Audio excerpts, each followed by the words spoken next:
오늘도 복된 날, 복된 시간, 복된 자리에 찾아 나와서 하나님 앞에 예배하면서 말씀을 삼아하는 여러분 모두에게 말씀으로 임하신 하나님께서 개별적으로 여러분을 만나주시는 아름다운 시간, 복된 시간이 되기를 주님의 이름으로 축원을 드립니다. 애굽에서 탈출한 이스라엘 백성들이 약속의 땅 가나안을 향해 가다가 모압 평지에 머물게 되었습니다. 그간 이스라엘 백성들이 다른 강대한 나라들을 어떻게 처리하고 여기까지 왔는지에 대해서 이미 잘 알고 있던 모압 왕은 두려움에 사로잡혀 버렸습니다.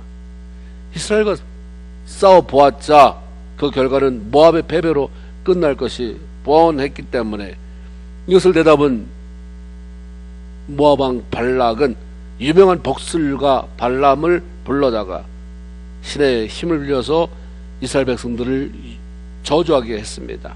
3번씩이나 엄청난 물질과 지위로 유혹함으로 넘어가려고 하는 순간에 하나님의 계획으로 발람은 발락의 요청대로 하지 못하고 하나님이 이끄신 대로 오히려 이스라엘 백성들을 저주하는 축복의 말을 선포하는 것으로 일단락 지었습니다. 이것으로 발락 왕의 계획은 무산이 됐구나, 저들은 죽었구나, 이스라엘 백성들은 이제 염려하지 않아도 되겠구나, 그렇게 보였습니다.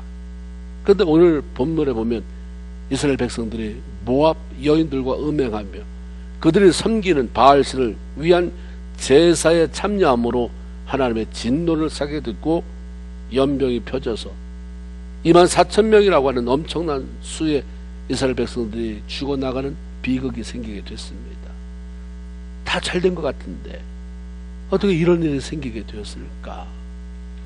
바로 발락 왕이 제안한 엄청난 재물과 물질과 명예욕을, 그 유혹을 떨쳐내지 못한 거짓 선지자 발람이 꾸민 계략 때문에 벌어진 일이었습니다. 발람이 그랬는지 어떻게 아느냐? 성경 맨 끝에 계시록에 이것을 다시 한번 써놨어요. 계시록 2장 14절에 발람이, 이건 거짓 선지자입니다. 발락은 왕이에요. 발람이 발락을 가르쳐 이스라엘 자손 앞에 거침돌을 놓아 우상의 제물을 먹게 하였고 또 행음하게 하였느니라 분명히 알려줍니다. 발람은 이스라엘을 저주해서 망하게만 하면 높은 쥐를 주어서 존귀케 한다, 무엇을 구하든 들어준다 했던 발락 왕의 제안을 쉽게 떨쳐버리지 못한 것입니다. 하나님이 강력하게 막으셨기 때문에 내가 축복하려고 하는 자를 네가 저주하느냐? 넌 저주하지 말아라. 내가 시킨 대로 말하라.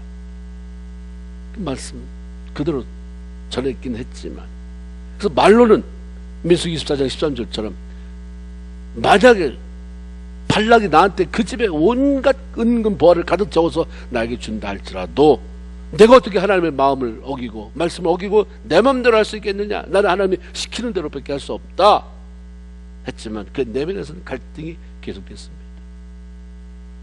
지금 사랑해요, 지금 충성하겠습니다, 헌신하겠습니다, 평생 주님과 살겠습니다, 용서하겠습니다, 사랑하겠습니다 라고 고백하고 그 이후에 내 안에 남는 잔상이 뭔가, 그것과 함께 성령의 능력 안에서 다 그렇게 처리가 됐으면 감사할 일이지만 여전히 그렇게 선포를 했는데, 그렇게 간증을 했는데, 사람들 얘기를 했는데 여전히 내 안에서 미운 감정, 용서하지 못하는 감정, 내 마음대로 살고 싶은 감정이 남아있어서 그 내면에 갈등이 있다고 한다면 조심해야 되죠. 어느 때 그것이 메인이 돼서 내 안을 가득 채우고 그것이 우리의 삶을 파탄으로 이끌 수 있기 때문입니다. 발람이 그랬어요. 그걸 떨쳐내지 못했습니다. 결단하지 못한 발람은 마침내 모압 왕 발락이 내민 손을 잡았습니다. 그 조건을 받아들였어요. 비록 말로는 이스라엘을 저주하는 일에 실패했지만 발람은 그렇게 하나님이 원하시지도 않는데 불구하고 이스라엘 백성들이 망하는 길로 가는 문을 열어 놓아 주었습니다. 발람은 거짓 선지자 노릇을 했지만 이스라엘 백성들이 넘어지는 방법, 어떻게 하면 넘어지는지, 어떻게 하면 하나님과 원수가 되는지 그 방법을 너무 잘 알고 있었어요. 그것은 하나님이 아는 다른 신을, 우상 이방신을 섬기게 함으로 자멸하게 만드는 것입니다. 이스라엘 백성들을 우상으로 이끌어들이기 위해서 먼저 모압 여인과 가늠하는 길을 열어놓았습니다. 그리고 그 여자들이 바알신을 섬기면서 제사를 드릴 때에 이스라엘 남자들을 초청합니다. 너무 기가 막힌 행사가 벌어지는데 와라, 와서 즐겨라, 재밌게 놀다 가라. 맨날 너희 이스라엘 백성들을 뭐냐, 광야에 먼지만 뒤집어 쓰면서 저기 돌아봐라. 옷이 화려하기를 하냐, 뭐 음식이 변변치 않냐, 무슨 대단한 화려한 축제가 있길 하냐, 와봐라. 강력하게 끌어들여서 우상 제사에 가담하게 하고 절을 하게 하고 우상 제물을 먹습니다. 긴긴 광야 길에서 지치고 무뎌진 이스라엘 백성들에게 모압 여인들과 바알신에 대한 제사는 신선한 충격과 유혹거리였어요. 그들은 아무런 주저함 없이 망설임도 없이 바알신에게 제사하고 섬기는 일에 가담하고 이방 여인들, 모압 여인들의 육체적 향락을 즐깁니다. 이로 인해서 하나님이 이스라엘 백성들에게 엄청난 진노를 내리게 됐습니다. 이로 인해서 물론 발람도 나중에 하나님의 명령에 따른 이스라엘 백성들의 칼날에 죽어갔지요. 발람 하나 죽은 거 뭐 대소하고 하나님은 여러 번 발람은 죽었다, 죽여라, 죽여라, 죽었다, 이스라엘 백성들이 죽이더니 라고 하는 기록을 남겨놓습니다. 세상의 물질과 명예와 권세를 손에 쥐고 싶어서 끝까지 하나님의 명령도 어겨가며 애쓰던 발람은 얻었겠죠. 제가 한번 평소에 갖고 싶었던 돈 만져봤겠죠. 명예 얻어봤겠죠. 권력 줘봤겠죠. 그러나 그 누리지 못했습니다. 하나님을 피해가지 못했어요. 자기가 교활하게 이스라엘 백성들이 망하는 길은 열어놨지만 자기도 덫에 걸렸어요. 칼에 죽고 말았습니다. 발람의 인생의 실패 이유는 하나님께서 원치 않는다는 것을 알았으면서도 불구하고 결단하지 못하는 거예요. 연연함입니다. 돌아서지 못함입니다. 우리 신앙인의 삶 속의 단어가, 물론 천국 지옥 가면 그 말이 많다지 않아요. 걸. 내가 그때 예수 잘 믿을걸, 이럴 줄 알았으면, 모르잖아요. 지금은 지옥이었던지 뭐 천국이었던지 가봤어요? 모르니까 관심이 없어요. 다 동화 같은 얘기. 그게 현실이 되면 그랬을걸. 살아있으면서 남는 것 중에 참 부정적인 언어가 머뭇거림, 연연함, 이런 단어들입니다. 결단하지 못함. 여러분이 잘 아는 것처럼 소돔과 고모라가 죄악으로 관영해서 하나님의 그 땅을 심판하러 하셨어요. 유황불을 내려서 그 땅을 완전히 없애버리려고 했을 때에 아브라함의 중보기도를 기억하죠. 아브라함이 하나님 그 계획을 알고 다 좋은데 우리 조카가 거기 살고 있습니다. 죄가 많아서 그 땅을 심판하는 것도 좋은데 걔는 하나님 아는 사람이에요. 내 조카인데 그 땅이 너무 황폐해서 그렇지. 그가 거기서 황폐한 사람들 속에 살다 보니까 저기 됐지. 나하고 살 때 그 하나님 고백을 했던 아이입니다. 하나님 살려주세요.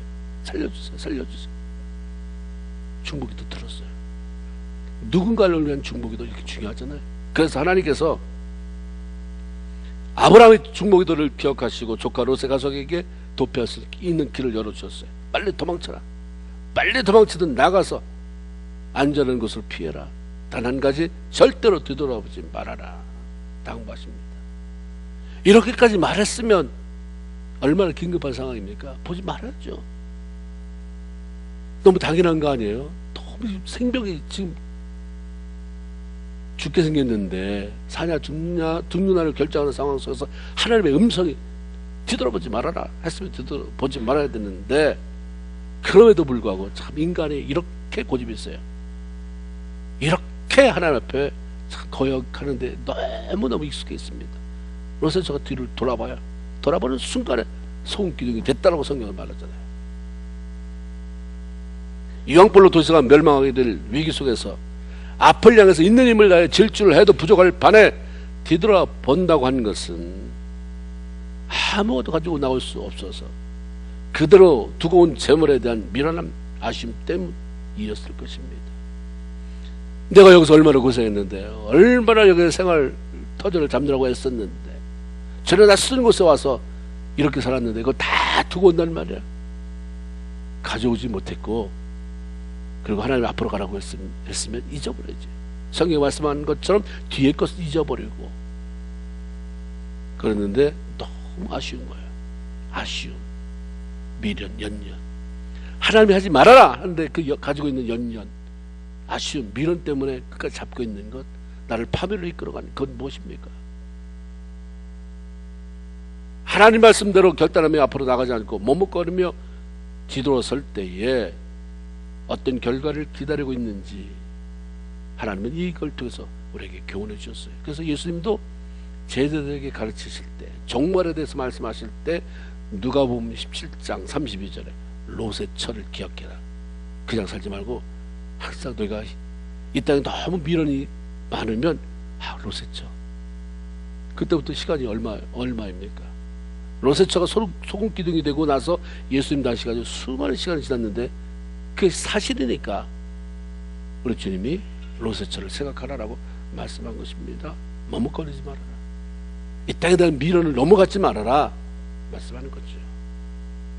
사도 바울이 빌립보서 3장 14절에 둯대를 향하여 그리스도 예수 안에서 하나님이 위에서 부르신 그 부름을 향하여 달려가라라고 말씀합니다. 성도들은 아무런 많은 것들이 나에게 유혹해 온다 할지라도, 세상의 물질의 명예가 어떤 것이 유혹해 온다 할지라도 그것이 하나님 말씀과 상관이 없다고 한다면, 하나님이 기뻐하지 않는 것이라고 한다면 뒤돌아보지 아니하고 연연해하지 않고 제 말씀 따라 인도함을 따라 당당히 앞으로 나아가는 귀한 그런 성도의 삶을 살아가게 되기를 주님의 이름으로 축원을 드립니다. 이스라엘 백성들이 모압 여인과 가늠한 사건, 바알 제사에 참석해서 절하고 음식을 먹으며 함께 한 일로 진노하신 하나님이 이것을 가볍게 넘어가지 않았습니다. 대가를 치르게 하셨어요. 그 백성의 지도자들이 다 하나님이 너희들이 뭐 했느냐 이거죠. 그걸 잡아 태양을 향하여 목을 매게 했습니다. 바알은 태양을 상징하잖아요. 바알은 태양을 상징해요. 그들이 섬겼던 바알이 얼마나 무능하고 어리석은 것인지 알게 하기 위해서 태양을 향해서 달아라 명령하십니다. 백성들의 본이 되어야 할 지도자들이 범죄함으로 우상을 숭배함으로 하나님이 징계하시고 철저히 가르치시기 위함이었던 거죠. 또한 바알 신에 참석했던 그 제사에 참석했던 모든 사람을 죽게 했고 이스라엘 백성들에게는 연병이 돌게 했습니다. 이 연병은 급성 전염병으로 의학이 발달하지 않은 고대 사회에서는 치명적인 불치병이었습니다. 얼마나 강력했던지 그 짧은 시간에 24,000명이 죽어 나갔습니다. 왜 이렇게 잔인한 형벌을 내리셨을까? 바로 하나님의 질투심 때문이었다라고 말합니다. 11절에 보면 내 질투심이라는 말이 나오는데 성경에는 하나님을 질투의 하나님으로 표현하는 것이 많이 있습니다. 출애굽기 20장 5절에 보면 그것들에게 절하지 말아라. 우상 말하는 거죠. 우상에게 절하지 말아라. 우상 섬기지 말아라. 나 내 하나님 여호와는 질투하는 하나님인즉. 신명기 4장 24절에 보면 내 하나님 여호와는 소멸하는 불이시요 질투하는 하나님이시니라. 하나님의 질투는 이기적인 소유욕에 의한 그런 것이 아니라 내가 못 가진 걸 남이 가지고 있어서 그걸 뺏으려고 하는, 그걸 갖고 싶어하는 질투가 아니라 당신의 백성에 대한 사랑의 극진한 표현이라고 할 수 있습니다. 단순한 사랑이 아니라 넘치는 지극한 사랑을 질투심으로 표현한 거죠. 사랑보다 더한 사랑. 뭐라고 표현할 수 없는데 이게 질투심으로 표현된 거예요.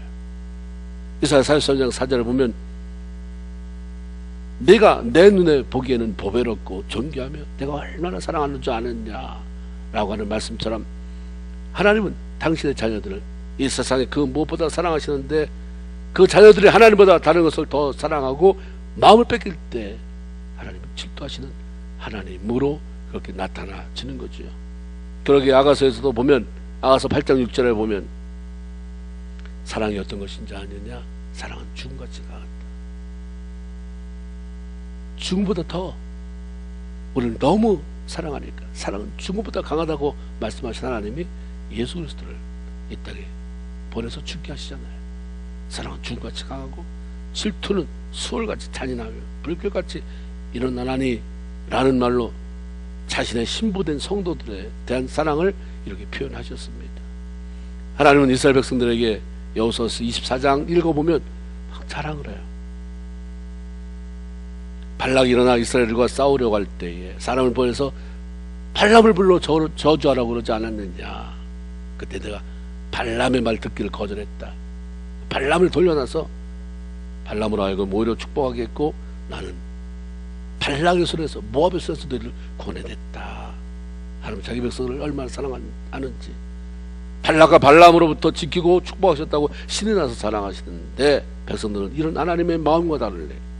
우상 섬기는 일에 정신없이 가다보고 있었으니 하나님의 질투가 그에 달할 수밖에 없었습니다. 그러므로 자기의 백성을 향한 하나님의 사랑은 그들이 다시 돌아오도록 징계하는 것이었습니다. 하나님이 주신 어려움이나 징계는 다 훈련이라고 말하죠. 결과적으로는 뭐냐면 하나님 품으로 돌아오는 거예요. 돌아와라. 그 위험하다. 그 망한다. 나는 네 아버지니까 때려서라도 널 고치고 네가 복된 길로 가지만 너 그렇게 가면 죽는다. 그거 망한다. 그 하나님이 우리 징계하시는 거예요. 하나님을 외면하고 그분의 사랑을 무시함으로 질투하게 만드는 삶처럼 무익한 신앙의 삶이 없습니다. 내가 하나님을 기쁘시게 하는 삶인가? 하나님을 질투나게 하는 삶인가? 하나님 외에는 없습니다. 내가 바라볼 분은 하나님 한 분이시고 나의 사랑은 오직 하나님 한 분이십니다. 내 일생의 주님을 바라보고 주님과 친밀하게 동행하기를 원합니다라고 하는 고백이 저 여러분의 고백이기를 주님의 이름으로 축원을 드립니다. 하나님의 진노하심으로 백성들 사이에 연병이 내려져 죽어가는 그런 가운데 백성들이 막 회개하죠. 통곡하며 하나님 앞에 그렇게 서 있습니다. 6절에 이스라엘 자손의 온 회중이 회막문에서 울 때에 하나님의 긍휼을 기대하는 마음. 이스라엘 백성들이 수도 없이 많은 어려움을 당하지만 그때마다 또 벼락치게 회개는 잘해요. 잘못했습니다. 다시나 그러겠습니다. 근데 하나님이 그냥 속아줘요. 다음에 그럴지라도 지금 잘못했다고 말하는 것을 듣고 싶어 하세요. 잘 살아볼게요, 하나님. 지금 뜻대로 살아볼게요. 근데 이렇게 해봐야 다음에 또 할 걸. 그래도 하나님 그 말을 듣고 싶어 하세요. 그래서 이스라엘 백성들이 막 울어요. 법궤를 놓는 성막 앞에서 울고 있습니다. 그런 가운데에 이스라엘 백성들 전체가 회개하는 가운데 한 사람이 모압 여자를 데리고 와서 모세와 다른 사람들이 다 보는 앞에서 자기 장막으로 데리고 들어갑니다. 온 민족이 회개하는 그 순간에도 그런 미디안 여인을 장막으로 끌어들여 음행하고자 했던 거죠. 너무나 어처구니 없고 어리석은 짓이라 성경은 이 사람의 이름을 밝혀요. 가문대도 얼마나 수치스럽겠어요. 마치 빌라도가 예수님을 그렇게 잘못 판단한 게 빌라도의 그 이름이 계속 나오는 것처럼 이 사람 이름 남자는 시물이었다. 그건 누군지 아느냐? 시몬 지파의 지도자였다. 여자는 고스비다. 중요하지도 않는 여자인데 이런 일로 인해서 지금이 어느 때라고 백성이 다 기도하는데 너 그러고 사냐? 백성 나와 회개하면서 하나님 뜻대로 살려고 잘못했습니다 하는데 어떻게 뻗어시 네가 그렇게 살아가느냐? 모두가 다 애통하고 간절히 기도가 공동체가 믿음의 공동체가 기도하는데 거기서 염장을 지르는 거죠. 이름을 밝혀요. 고스비라고 하는 여자는 미디안 왕국 왕들 중 하나인 수르 왕의 딸이었습니다. 한 나라의 공주가 음행 사건에 연루돼요. 한 나라의 공주였던 자기 딸까지 이스라엘의 음행 사건에 연루시켰던 것은 이스라엘로 죄를 범하게 해서 망하게 만들려고 하는 수르 왕의 의도적인 계획이었던 것이 분명하죠.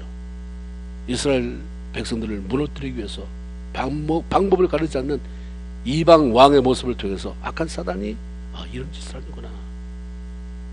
믿는 자 한 사람이라도 넘어뜨리고 영적으로 쓰러뜨리기 위해서 몸부림치는구나. 무슨 사건을 벌여서라도 사람의 제일 많이 넘어지는 건 뭡니까? 돈, 건강 아니에요. 사람입니다. 항상 사람을 넘어뜨리는 것은 사람의 발을 걸지 그게 제일 심해요. 물질도 건강도. 그렇기 때문에 사람과 사람을 갈등하게 하고 그래서 신앙을 떠나게 만들고 사단은 마지막 때 그렇게 몸부림치고 있어요. 이걸 내다본 사도 베드로가 베드로서 5장 8절 9절에 그래서 이렇게 말씀합니다.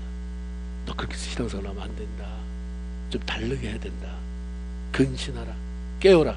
너의 대적 마귀가 무슨 사자처럼? 우는 사자처럼. 왜 울어요? 배가 고파서. 화가 나서. 우는 사자처럼 두루다니며 가만히 있다가 오다가 걸리기만 해봐라가 아니라 적극적으로 헤매고 다니는 거예요. 너 그래 신앙생활 잘한다고? 너 그렇다고 한번 좀 맞아볼래? 누가 이렇대더라? 너 이렇대더라? 그냥 고꾸라지게 만들고 오는 사자처럼 두루다니며 삼킬 자를 찾나니 너희는 믿음을 굳게 하여 저를 대적해라. 그냥 받아들이지 말아라. 모두가 다 그렇다. 나는 사람 바라보지 않는다. 사람 얘기 안 듣는다. 하나님 바라본다 하면서 외치고 대적하고 나가라라고 말씀하지. 이 말씀 마음에서 우리는 영적 싸움을 싸워야 하는 사람들입니다. 시므레가 이방 여인 고스비를 들고 자기 장막에 들어갈 때 제사장 비느하스가 손에 창을 들고 따라가 두 사람을 죽이는데 그 두 남자가 죽고 나니까 연병이 끊어졌어요. 이런 비느하스 행동에 대해서 하나님은 11절에 이렇게 평가합니다. 제사장 아론의 손자 엘르아살의 아들 비느하스가 내 질투심으로 질투하여 이스라엘 자손 중에서 내 노를 돌이켜서 내 질투심으로 이스라엘 백성들을 소멸하는데 그걸 막아버렸다. 비느하스가 음행하는 두 남녀를 잡아서 창으로 찔러 죽인 것은 바로 하나님에 대한 질투 때문이었다라고 그렇게 말씀합니다. 비느하스의 질투는 긍정적인 면에서 사랑하는 하나님께 집중되는, 내 하나님의 모욕당하는 것을 참지 못하는 열정, 그 하나님에 대한 열심 때문에 나온 것, 하나님 그것을 내 질투심으로 질투했다라고 말하죠. 비느하스는 용기 있는 사람이었어요. 하나님이 싫어하는 것에 대한 의문을 갖고, 하나님이 싫어하기 때문에 나도 싫어하고 그래서 내가 가만히 있을 수 없다. 오늘날 많은 사람이 부정적인 것에 동조하는 사람은 많아요. 긍정적인 면에 목숨 걸고 나서는 사람은 없습니다. 비겁한 거죠. 비난하고 욕하는 데는 굉장히 용감하게 달려드는데 다른 사람 없더라도 나 혼자라도 하나님이 기뻐하는 일을 향해서 나간다 라고 정의롭게 나가는 사람은 욕먹을까봐 손해볼까봐 못해요. 비느하스 같이 일어나는 사람이 필요하기 때문에 하나님이 여기서 기록해 놓은 거죠. 하나님을 위해서는 목소리가 작은데 자기 유익을 위해서는, 세상을 위해서 부정적인 것을 위해서는 목소리가 큰 성도가 아니라 정말 하나님의 질투심으로 질투하면서 흑암의 권세를 발로 밟는 자들이 여기 일어날 될 터인데, 저 여러분 모두가 그런 삶을 살아갈 수 있게 되기를 주님의 이름으로 축원을 드립니다. 우리에게 사랑하고 하나님을 사랑하고 하나님을 기쁘시게 하고자 하는 열심이 없다고 한다면 우리는 아무것도 이룰 게 없어요. 말을 하지 않지만 시간 지나면 저런 사람이었구나, 저 사람은 그동안 이렇게 살았구나, 이런 열매가 있구나. 맨날 뭐 다른 거 불평불만 하는 것 같고 맨날 뭔가 얘기하는 것 같은데 지나고 보면 그 사람에게는 그 사람이 그 사람이에요. 10년 전이나 20년 전이나 똑같은 그 모습, 열매가 하나도 없어요. 하나님을 위한 열심을 가지고 그 하나님을 기뻐하는 방향으로 달려가는 그 경주에 실패했기 때문입니다. 열심입니다. 이 땅에서 신앙과 상관없이라도 성공적인 삶을 살았던 사람들의 특징 가운데는 열심입니다. 열정입니다. 모든 일에 열심을 내는 사람들이 다른 사람들과의 차별을 만들어 냈고 다른 삶을 살게 만들었어요. 마가렛 미첼이라고 하는 사람은 신문사 기자로 직장 생활을 시작했는데 뜻하지 않는 사고로 다리를 다쳤습니다. 그 다리를 절개됐어요. 신문사 기자가 다리를 절개되니까 취재하는데 너무 많은 어려움이 있는 거예요. 불편함이 있는 거예요. 그 때문에 더 이상 기자 생활을 할 수가 없어서 간뒀습니다. 자기 인생이 무너지는 것 같아서 낙심천만이에요. 꿈을 안고 기자 생활을 시작했는데 26살이라고 하는 처녀, 한참 꿈이 많은 그 시절에 다리 때문에 자기 삶을 이제 이렇게 접어야 한다는, 자기가 하고 싶은 것을 접어야 한다는 생각을 하니까 말로 다 표현할 수 없는 슬픔이 있었습니다. 그런 가운데 도대체 내가 뭐라고 살까, 내가 할 수 있는 게 뭘까 생각하다가 내가 다른 다쳤지만, 그래서 바쁘게 움직여서 취재하는 건 못하지만 나 글 쓴 사람 아닌가, 기자 생활을 위해서 글을 썼던 사람이니까 그럼 내가 한번 소설을 써보자. 전에 그런 걸 해본 적은 없지만 내가 한번 이걸 한번 써보면 어떨까, 펜을 들었습니다. 글을 쓰기 시작합니다. 생전 처음으로 대든 소설이기 때문에 스토리 구성이 잘 안 돼요. 얘기가 잘 끊어지고 잘 안 됩니다. 그런데도 인내하면서 다시 쓰고 열심히 소설을 썼습니다.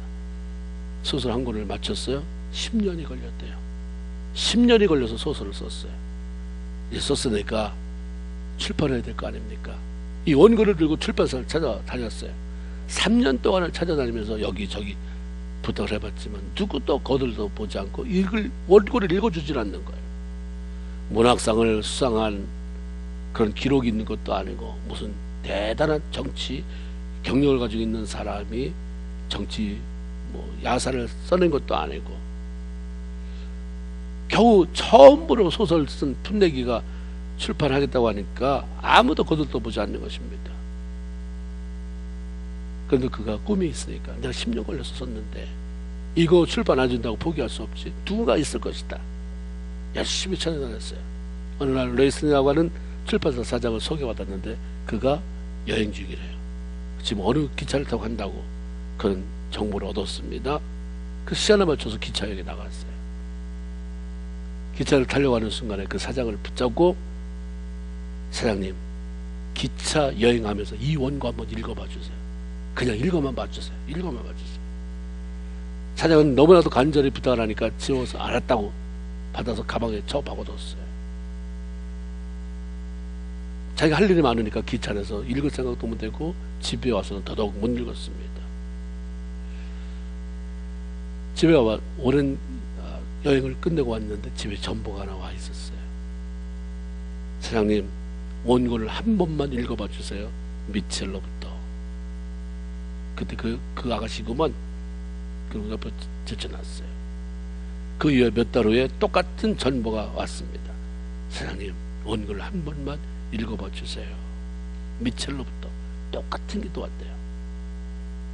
세 번째 똑같은 전보가 왔을 때에 기차 정거장에서 사장님, 여행하면서 꼭 한 번만 읽어봐 주세요. 그 여자의, 그 아가씨의 얼굴이 떠올라서 뭐길래 이 사람이 포기하지 않고 그렇게 목을 매나 하고서 원고 뭉치를 꺼내서 그 오래된 것을 읽어보기 시작합니다. 사장은 그 순간 놀랍게 소설 속에 빠져들어갔어요. 10년에 걸쳐 썼던 그 소설을 당장에 순식간에 읽어 내려갔다라고 합니다. 그러고 나서 이거 내용 좋다, 이거 시장성 있다 결정되고 출판하기로 했는데 1936년 출판해낼 당시 하루에 5만 부가 팔릴 정도로 데이트를 치게 됐다고 합니다. 이것이 바로 그 유명한 바람과 함께 사라지다라고 하는 소설책입니다. 한 작가의 지칠 줄 모르는 열심히, 그냥 묻혀질 뻔했던 대작이 이 땅에 빛을 보게 됐던 거죠. 열심. 이 비나스의 하나님을 위한 열심은 하나님의 마음을 감동하게 했고요. 그로 인해서 연병이 끝이게 했고, 비나스에게 내가 네 후손에게 평화의 약속을 하는데 후손 대대로 제사장 직분을 주겠다라고 하는 축복을 허락하셨습니다. 주를 위한 열심은 언제나 그분의 마음의 기쁨을 드리게 되고, 그분의 뭔가 그 사람의 삶 속에 개입하셔서 길을 열어주고 싶어하게 만들고 축복하게 만드는, 그것을 누릴 수 있는 기회를 마련해 줍니다. 그러므로 하나님은 우리 모든 성도들에게 적당히 살지 말아라, 적당히가 아니라 열심을 내라라고 말씀합니다. 계시록 13장 3장 15절 19절에 보면 이렇게 돼 있어요. 내가 내 행위를 한다. 이게 라오디게아 교회를 향해서 하신 말씀이에요. 내가 너를 잘 아는데 너 말은 그럴싸하게 하는데 차지도 않고 뜨겁지도 않다. 너 참 미지근하게 신앙생활 한다. 언제까지 그렇게 하겠느냐. 물론 내가 사랑하는 자를 책망하느니 징계하느니 그러므로 열심을 내라, 회개하라. 이게 라오디게아 교회 성도들을 향한 하나님의 주님의 음성이었습니다. 사도 바울은 로마서 12장 11절 부지런하여 게으르지 말고 열심을 품고 주를 섬겨라. 엘리야는 열왕상 19장 10절에 내가 만군의 여호와께 열심히 유별하오니, 옛날 성경에는 열심히 특별하오니 라고 고백합니다. 하나님을 향해서 최선을 다해서 살았다라고 이렇게 자기 입으로 고백을 하지요. 하나님 다수가 아니라 지금도 하나님의 영광을 위해 열심을 내는 한 사람, 소수의 무리를 찾고 계십니다. 그 차는 다수가 너무 소리를 크게 내기 때문에 한 사람이 있다가도 씻어버리는, 다 그런 공동체로 전락하는 이때에 하나님 그 한 사람을 찾으시는 거예요. 열심을 내는 그 사람 누구냐? 그 한 사람 누구냐? 예배하는 그 한 사람 누구냐? 진정으로 예배하는 그 사람 누구냐? 찾듯이 열심으로 하나님의 마음을 가지고 살아드리는 그 사람이 누구냐를 찾아요.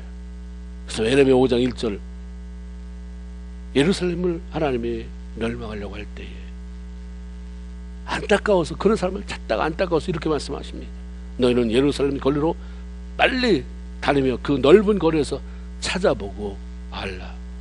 너희가 만일 정의를 행하고 진리를 구하는 자를 한 사람이라도 찾으면 내가 이 성읍을 용서할 것이다.